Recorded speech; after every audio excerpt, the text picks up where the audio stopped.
Ew! We're going to do the ugliest one. Are you ready? I'm not ready. Here we go.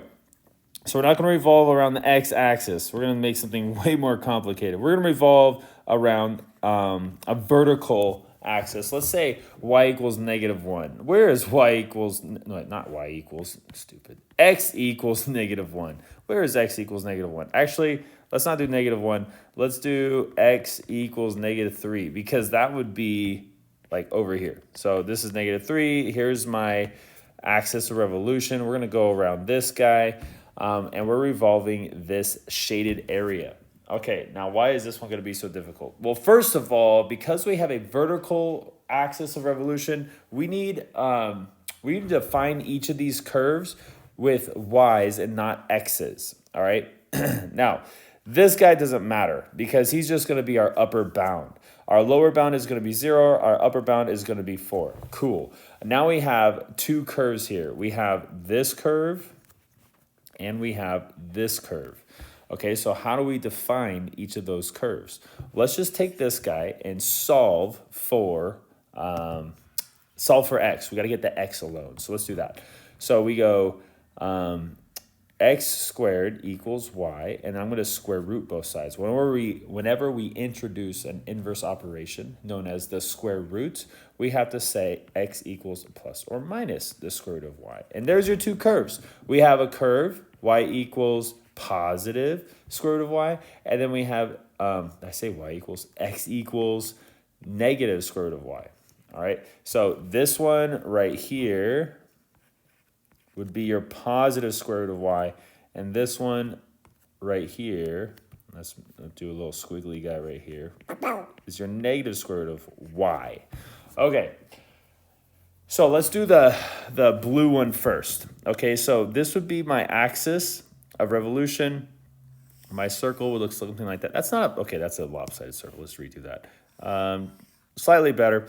Okay, my radius would be found by going this curve right here, or this y value, no, x value, and then you're supposed to subtract this x value. All right, we do the outer curve minus the axis of revolution. Our outer curve is a square root of y.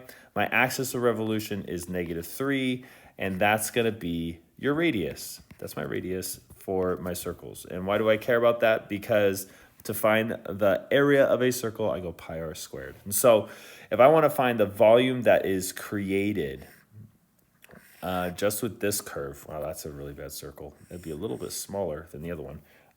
I would have to add pi square root of y plus 3, right, instead of minus -3 squared. I would have to add all of the y values from 0 to 4. 0 is my lower bound, and 4 is my upper bound.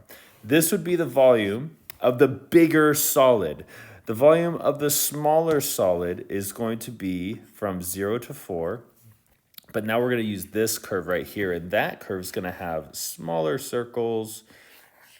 All right, it's going to have a smaller, volume. All right, so our radius this time is going to be negative square root of y minus -3. That's going to be our radius. And so we go pi, and then our radius, negative square root of y plus 3, right? Because we don't subtract negatives. Nobody likes that. And we square it. We're taking the integral with respect to y. And there you have it. There is our smaller figure, or our smaller solid, the volume of our smaller solid. Now, because our lower bounds and upper bounds are the same, we can combine these. Yay! We can. Oh my gosh, I'm so excited. All right, so we have our greater solid, and I'm going to take out the scalar right here for both of these guys. And I'm going to put my, square root of y plus 3 squared minus, then we have the radius of the other one, which is negative square root of y. Oh, it doesn't look like a negative right there. Let's rewrite that. Negative square root of y plus 3, and we got to square that. I have to square them separately. You can't combine those. I know a lot of people want to do that. You can't do that. And that's how you would do it. This is how you would find the volume of the solid that is generated when revolving are about the axis 3. Oh, excuse that call. I'm sorry about that. All right, so, man, if I did this, it's going to get sloppy. But setting it up is the most important part. I'm going to go ahead and do this now so you guys can see it. So I got to square this guy first. So I have square root of y plus 3 times the square root of y plus 3. I'm going to write too much here so you guys can see what I'm doing. Y times y, square root of y times square root of y is just going to be y. And then I'm going to have 3 square root of y, and then another 3 square root of y. Right? I'm going this times this, this times this, this times this, this times this, and then I have my 9. So this is going to be y plus 6 square root of y's plus 9. That is this first part right here.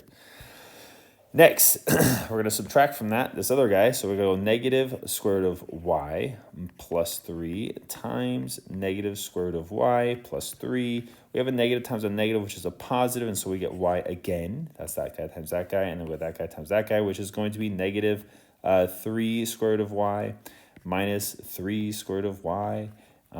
That's because we multiply the 3 times the negative square root of y again, and then 3 times 3, which is 9. And so we have minus y minus 6 square root of y, because I combined those two, plus 9. I hope things get canceled. That would be magic. All right, so I'm going to distribute this negative. Alrighty, let's see if things get canceled. Oh my gosh, I think it happens. Look, die, die. Ooh, I love it when things die. Oh, this one doesn't die. We get 12 square root of y's. And then this one dies. Oh my gosh. Then we have our square, or our integral, 0 to 4. We have our dy. We have our pi. Everything's fine and dandy. Wow. Did you see that? That simplifies so nice. All right, so I'm going to go 1/2 power here instead of the square root. And you know what? That 12 is going out there with that pi. Now we just have 12 pi. I'll rewrite it for you guys. I know you guys probably wouldn't do this, but I'll do this. Y raised to the 1/2 power dy. Let's integrate this fool. We have 12 pi. And then we have y raised to, what is that, 3 over 2 when we add 1 to it. And then we have to divide by 3 over 2, which is the same as multiplying by 2 over 3, right? Dividing by a fraction is the same as multiplying by its reciprocal. What did he say? I think he said reciprocal. All right, now we have to plug in 4 first. So we have 12 pi waiting on the outside. He's going to come in and multiply the things after everything's subtracted and such. Let's plug in 4. Now when I plug in 4... let's just plug it in. I want to make sure you guys all see this. All right, so I plug in 4. That's what you get. Minus 0. Because when I plug 0 into this, you raise 0 to the 3rd power, then square root it. It's still 0. 0 times 2 over 3 is still 0. All right. So how do you do this guy? Oh, yeah. Back to algebra. We have, we could go to the 3rd power first, or we could do the square root first. I'm going to do the square root first. Okay, so 2, or 4, the square root of 4, wow, my words, is just 2. And then I raise that 2 to the 3rd power. That gives me an 8.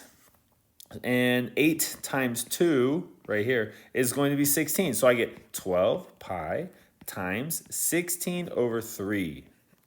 Ooh. Oh, and this 12 and this 3 cancel. Oh my gosh. So we have 4 times 16. Oh, wait. 4 times 16. Oh, that's 64. That's a nice number. So 64 pi is my volume of this figure. Wow. That was a lot of work. That was gnarly. I don't know. What do you think is the hardest part on this one? I think students think the hardest part is the radius part, you know, doing this part right here. It says outer function minus the axis, and then that's your one radius. That's why it says squared right there. And then your smaller radius would be the inner function minus the axis. Okay, I think that's the hardest part for everybody to understand. Or maybe the hardest part was writing functions of y. I don't know. Maybe that was the hardest part. Let me know.